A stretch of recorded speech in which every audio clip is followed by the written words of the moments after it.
Hey there. Thank you so much for joining me today. And if you are joining me on the replay, thank you for watching. In case you missed this week's episode of the Driven Woman Entrepreneur podcast, it was a little longer than the norm. Usually, my episodes, whether they're solos or guest interviews, run about 35 to 45 minutes. This week, it was a little bit over an hour. Now, some of you have already told me that you needed to break it up into 2 or even 3 different listening periods because of the length, but there was absolutely no way that I was going to cut this interview short because it was pure gold. Now, you don't need to stop watching this live stream and go listen to it now. You can go back and listen to it later on in case you missed it. But my guest was Canadian consultant Heidi Taylor, whose entire business is for experts who want to do a better job of attracting their perfect fit clients and no one else, especially for people who are running group programs, for example, coaches. Now, the reason why I invited Heidi to be my guest is because I actually had to pull a launch in the fall because I called it a failed launch and I've spoken about it on the podcast, but I pulled the launch because while I had people who signed up and registered and were eager to pay and get started, there weren't enough of them for me to feel comfortable going forward with the program. And I was not willing to fill the program with less than perfect fit clients. Now, you may be willing to work with people that are not ideally suited to working with you, but it's so much harder. And there's much less chance that you're going to have a brag worthy outcome. So, when that's the case, I say no, it's better to hold out for the just right people. And if you want to increase your chances of attracting only just right people, Heidi Taylor is the person to listen to. She asked me so many really great questions in the interview. I was at times quite speechless, and that is a rare situation for somebody who's as chatty as I am. And the reason why I was rendered speechless was because she asked me questions that I'm kind of actually shocked I never thought about before. For example, you may know that I was a licensed therapist for over 2 decades before I became a coach. So I know a lot about people. I know a lot about human nature. My career prior to becoming a licensed therapist was that I was in sales. I was in medical sales for a number of years. So I had to learn all about speaking to people in the way they needed to be spoken to in order to make the sale. So you would think that I'd be pretty good at knowing how to attract the right people by giving the right message and asking the right questions. But Heidi opened my eyes to the fact that there were some things that I already knew, and I'm going to tell you what they are in just a moment, but I didn't realize that they could serve me in this context. So here's what I'm talking about. A couple of the questions that Heidi asked me, and by the way, one of the other reasons why this episode was so fabulous was because it's the first time that I allowed my guest on my podcast to coach me. I shared a problem that I had in my business. She said, I would love to help you figure out why that happened and what to do instead next time, and let's record it and make it a podcast episode. Now, that did require some courage and it absolutely required some vulnerability, but I am the kind of person who is always trying to improve. And there was no way I wanted to go through another failed launch. So I was here for that. Heidi asked me, what is your Enneagram number? And if you don't know what that is, don't worry, I'm about to tell you. And what are your top 5 strength finder themes? Now, I don't know how she knew that I already knew those things, but she did because she is an expert at what she does. If you aren't familiar with the Enneagram is apparently a very, very old but recently popular personality test in a way. But it's so much more than that because understanding your Enneagram number It's kind of like it's much more practical than knowing your zodiac sign, for example, or even your Myers-Briggs, because knowing your Enneagram number and knowing the Enneagram number of other people that are important, let's say people that you work with, your team members, your clients, family members, people that are close to you and have a lot of contact with. Knowing your number and knowing their number is extremely useful information in determining how best to communicate with them. And if you are in a leadership position as a coach or consultant, who the best people for you to be working with is based on their needs and your strengths. So my Enneagram number is 7. 7 stands for the enthusiast. The enthusiast, and there's 9 numbers, 1 through 9. The 7 enthusiast is always looking for what would make something more exciting or more fun. We have a low boredom threshold and a low boredom tolerance. So that means something has to be exciting, interesting, intriguing, curiosity provoking, or fun to attract us and hold us. And so if you are an Enneagram 7, you are probably going to make your program fun, even if that's not what your client requires, because it's what you require. So asking me my Enneagram number, told her that. And then she also wanted to know my Strength Finder top 5. Now, if you're not familiar with the Strength Finder, it is a very well regarded and very often used leadership tool. A lot of companies put their top management, even middle management, through a Strength Finder assessment because the 4 domains of strengths help teams work better. If you are a leader who has a relationship building strength, you're probably going to have fewer difficulties making sure everyone at the table is represented than someone who doesn't have that strength.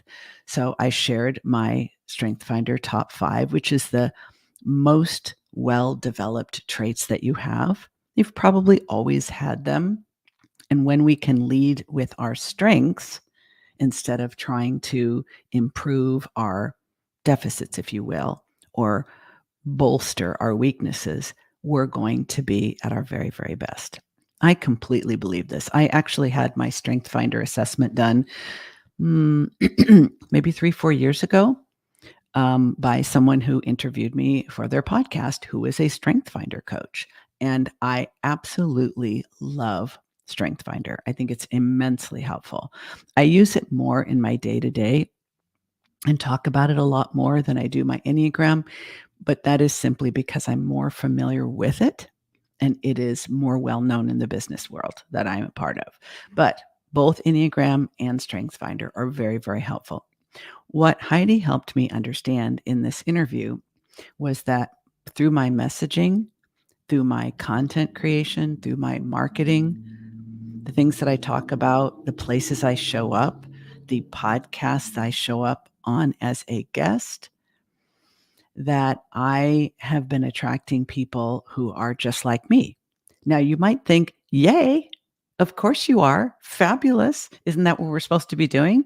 And frankly, I have participated in many different coaching communities, masterminds, memberships, where that is exactly what people are told to do.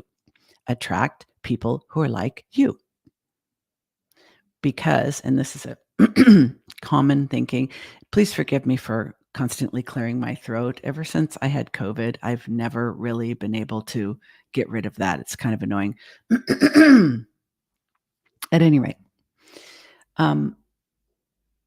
knowing your strengths and coming from a place of strength is, to me, it's obvious.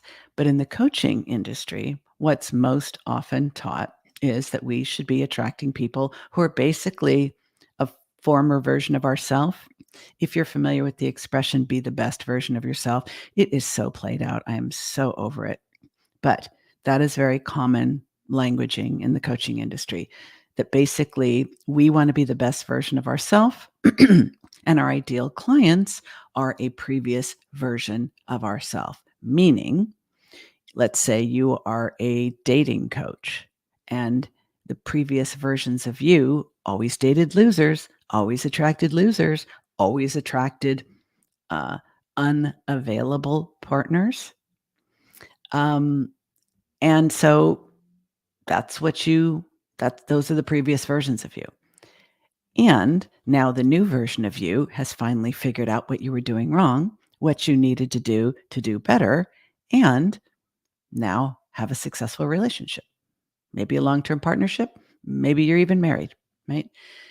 But according to Heidi Taylor, that's really not ideal, because when we are marketing to, messaging for, creating content for, attracting and working with people who are just like us, we might be able to inspire them. We might be able to impress them. We might be able to lead them because they're a former version of ourselves.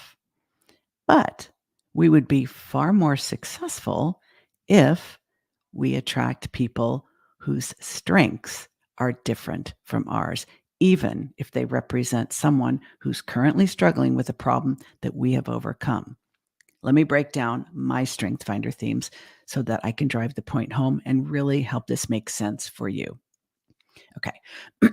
In my Strength Finder top 5, 60% of my top strengths are in the domain of strategic thinking. 40% of my top strengths are in the domain of influencing.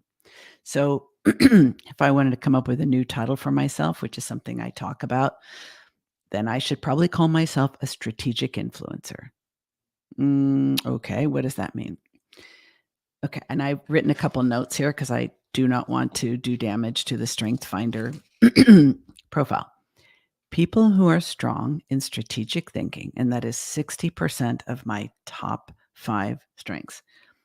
People who are strong in strategic thinking are able to absorb, think about, and analyze information and situations. What's the benefit? Making better decisions and creating better outcomes. People who are strong in strategic thinking often talk about what could be. And it's kind of funny to think about, but I get asked all the time, why did you give up being a therapist in order to become a coach?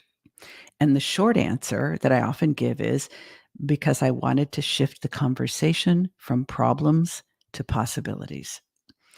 That is 100% the thinking of a strategic thinker. What could be? What is possible?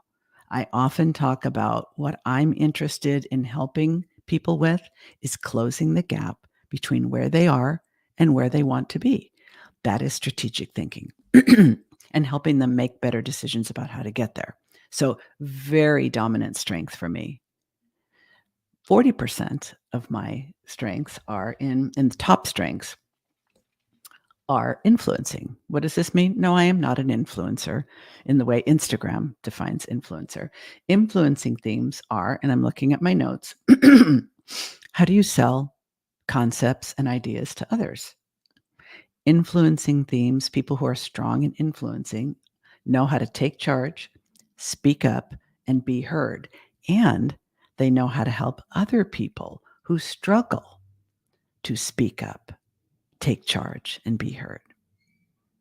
And I'm thinking about one of my favorite clients that I'm working with right now who has a business, who has a team, and this is the individual's key struggle is being heard by their team. So we're doing really transformational work in that area. Now, if you have 100% of your strengths, your top 5 strengths in strategic thinking and influencing, what does that leave out? A lot, as it turns out.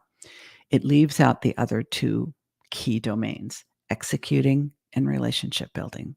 Let me break those down for you. People who are strong in executing know how to turn ideas into action. They know how to make things happen. If you ever talk to entrepreneurs who say, I'm a visionary, so I'm looking to hire an implementer to run my business with me, they are talking about an executor. They are talking about someone who knows how to execute. Because if someone who is a business owner, a founder, and sees themselves as a visionary, what they're telling you is, I don't know how to get things done.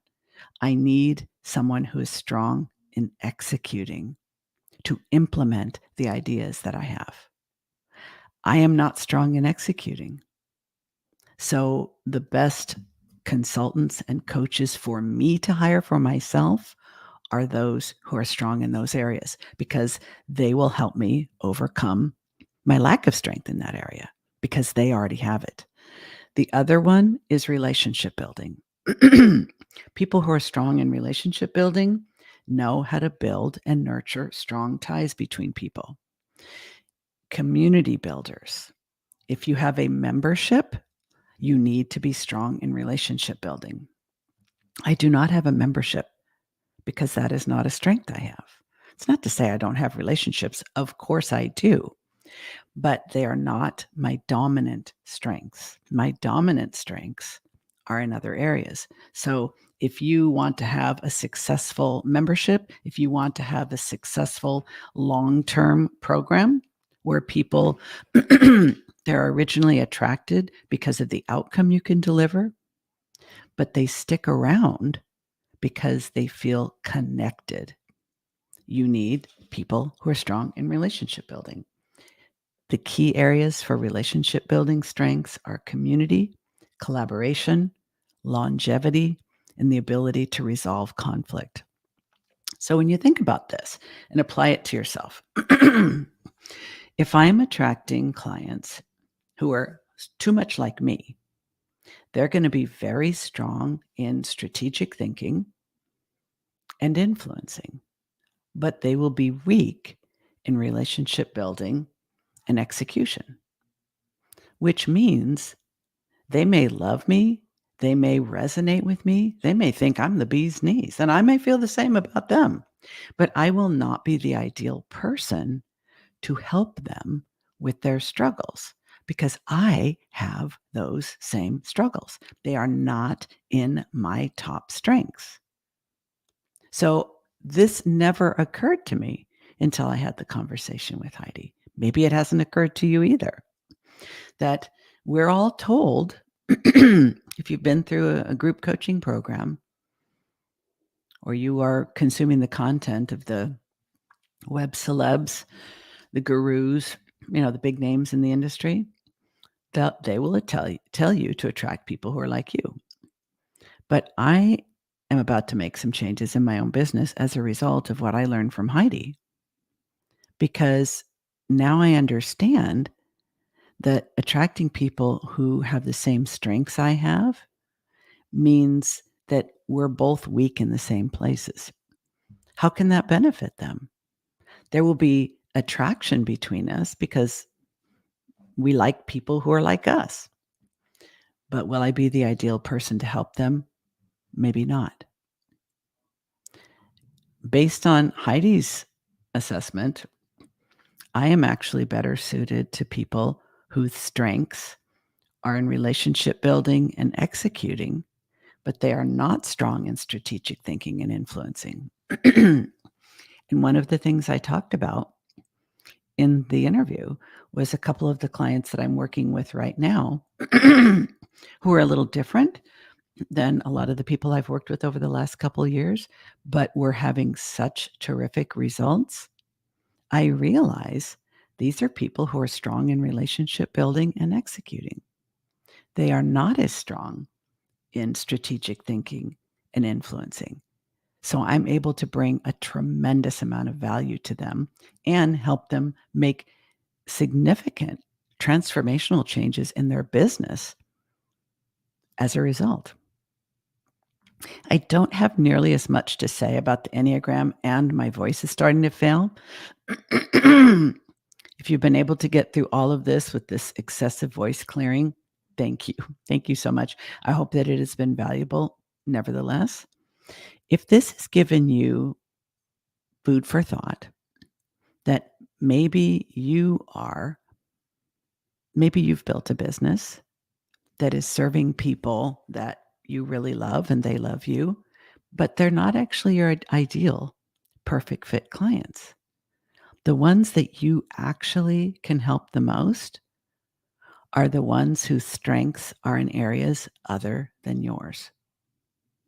It's so logical that with all my life experience, wisdom, education, and training, I'm kind of thinking, why didn't I realize this? But this is the beauty of opening yourself up to learning from other people, no matter how experienced you are. And I'm so grateful to Heidi Taylor that she had the confidence to pitch me on this idea because I was just going to interview her about what she does. She was the one that came up with the idea that why don't I coach you through your process so we can figure out how you can do better. And I absolutely loved it. So before I completely lose my voice altogether, I'm going to end this for now. Thank you for being here, and I hope that you got value from it. If you would like to continue the conversation because you think, I might need to make some changes in my business, I still have 2 spots open. I am taking the week off between Christmas and New Year, but you could get started right away or right after the new year to implement some changes in your business, move your game piece forward. I'd love to work with you. You can find everything you need on my website at Diane Wingert Coaching. That's all for now.